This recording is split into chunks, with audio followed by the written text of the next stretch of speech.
I was asked to describe some of the tools developed by IODE that can be used, can be an added values for capacity development, namely in the context of the upcoming UN Ocean Decade.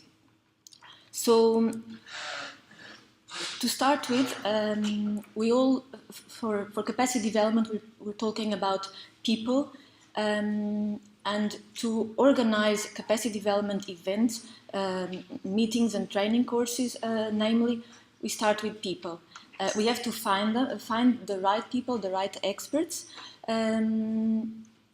define venues for the events or training courses. These people are usually linked to institutes.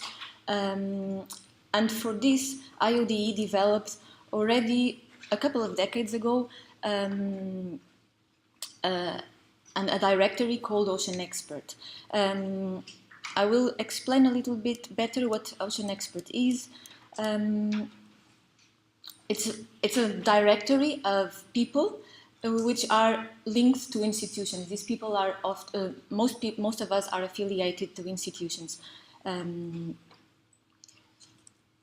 So anyone, and I believe pretty much, or I would hope everyone in this room would have will have a profile on Ocean Expert. If you don't, I strongly invite you to do so.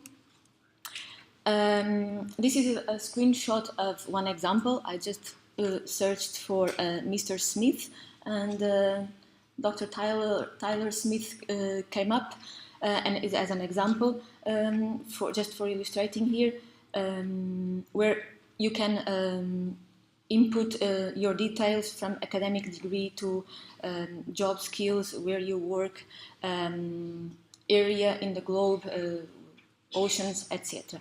And of course, link yourself to your institute. Above Ocean Expert, we have a tool that we call Paperclip, which is what organizes our calendar of events. And these events can be tagged in different categories.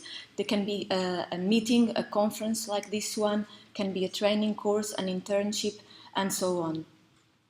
We can also tag these events to different calendars, such as IOC overall or IOC capacity development, and so on. Right now there's 24 different calendars that can be used to tag the events to. And we can also define the type of registration for a given event. It can be an open event, like a conference, or it can be a closed event, like an official meeting. For example, the IOD committee meeting that is starting tomorrow is one example of a closed event, so people can only go by invitation, or it can be by application, like a training course. So once we have an event and we have participants, we can link those. And this is a very interesting tool because, well, sorry, I'm just a little bit ahead of myself. This is one example of the calendar, a screenshot of the calendar overall. And because I am slightly biased towards Ocean Teacher, I filtered the events, and here I can only see events that are linked to Ocean Teacher. So you can actually refine your search in the calendar. And these are examples of how it looks after we populate the event, all the information on the event. You can see here a meeting. This is the meeting, the IOD committee meeting that is starting tomorrow. You can see already the number of people linked to the event, and you can search, if you would be online, this is just a screenshot, the agenda and the number of documents that you are supposed to read by tomorrow, or perhaps actually before tomorrow already. And an example of details of the training course that is coming up, and how to register how to apply for the training course. So the whole system, combining Ocean Expert and Paperclip, can give us a couple of derived products like country reports and what we call the alumni database. And this is because we've linked, during the whole process, we've linked the events to the people participating in such events. And because we are in Japan, just for the sake of the exercise and the example, I've searched what is how much Japan has been involved, and you can see one example. This would be an example of a country report. How many people are involved or members of subsidiary bodies of IOC, participating in official meetings or participating in training courses. And this would be then the alumni database for Japan. So I move on to another important piece of or tool developed by IODE that can support capacity development, starting of course by the regional training courses, the network that we've established.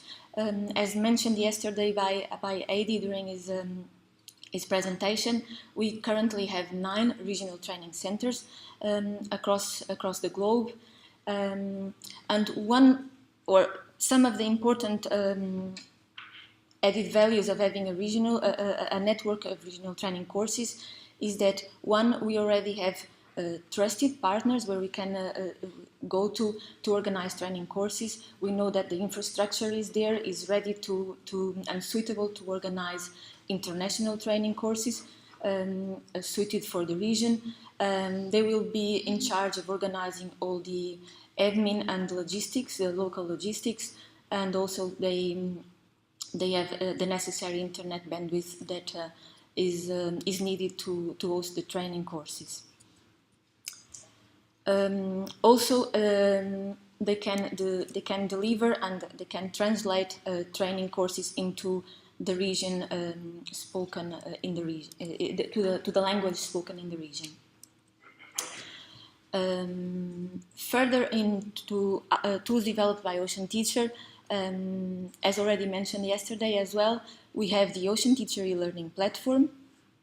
For this, we use a free learning management system called Moodle.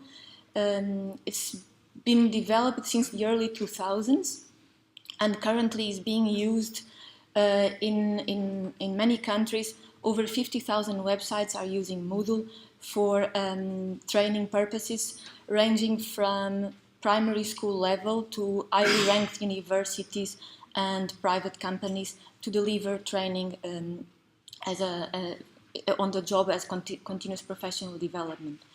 It supports face-to-face learning, which is what we've been doing mostly up to now, but it can also support blended learning and further can support purely distance learning.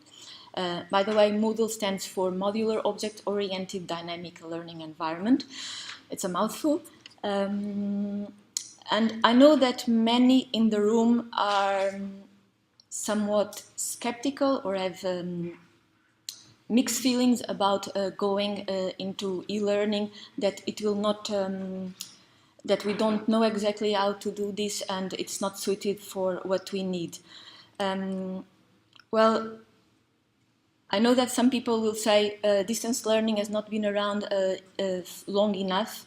I don't know how many geologists are in the room. I could certainly understand for their timescales, indeed, that would be true.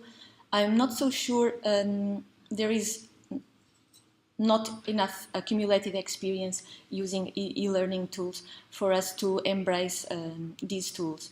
Yesterday, many times it was mentioned the digital revolution. I really believe it's the time to embrace it and to use it to our own benefit regarding training and capacity development. Further on, I would like to draw your attention to the Qingdao Declaration, already 4 years old, promoted by UNESCO, also promoting, it's the first UNESCO declaration promoting the use of ICTs for training and education. And if you have the chance to read this declaration, you will see keywords like access and inclusion, open educational resources, lifelong learning pathways, online learning innovations, international cooperation. So, as I just mentioned, this is the time to embrace a digital revolution and use ICT to promote capacity development. Another tool that we've developed within Ocean Teacher was an online application form. And when I started working for IODE, the applications for the training courses were still received using email, and people would submit a Word file, often still handwritten. This was still feasible for a little while, but once we moved on to the Ocean Teacher Global Academy and applications started piling up, things got a little bit overwhelming. So we decided to move into an online application form. For this we use something very simple, which is called WUFO. It has many advantages, one being that we can customize, of course, each application to what we need, with standard questions that will help us identify the best suited applicants. We can also use different languages, and this is very important, especially because one important criteria for us is the motivation of the candidate. And because of language barriers, of course, that someone will write a much better motivation in his own language, or a language that is more comfortable, than obliging everyone to use English for this purpose. So basically it makes it way easier for us to handle hundreds of applications like we now receive for some of the training courses.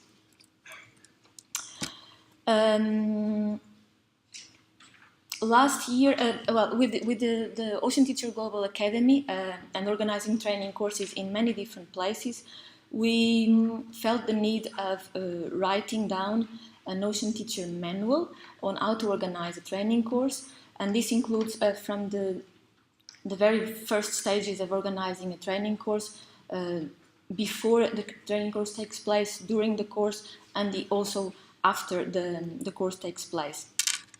And these diagrams here show the pre-course activities, so you can actually see that most of the work is done before the course starts, and then during the course and after the course takes place. Because these very much reflect, these guidelines very much reflect the ISO standard for learning services.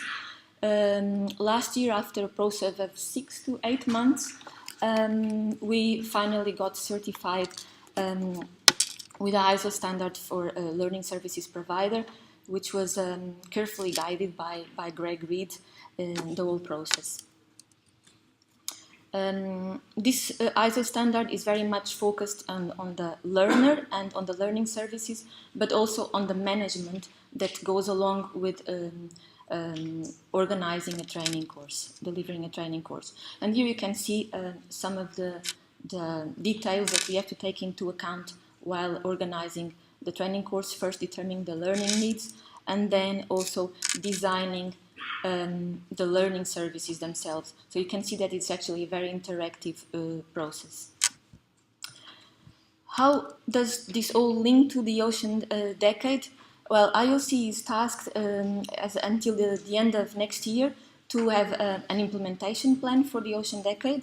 And one important aspect of the implementation plan is a capacity development plan for the Ocean Decade, where transfer of marine technology, training and education is a key aspect. So this is my last slide. I would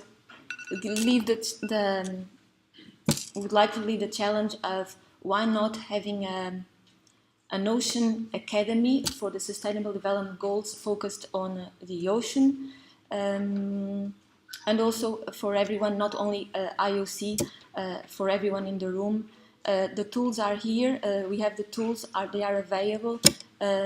Please use Ocean Teacher as a tool for any training and capacity development you want to deliver. That's it.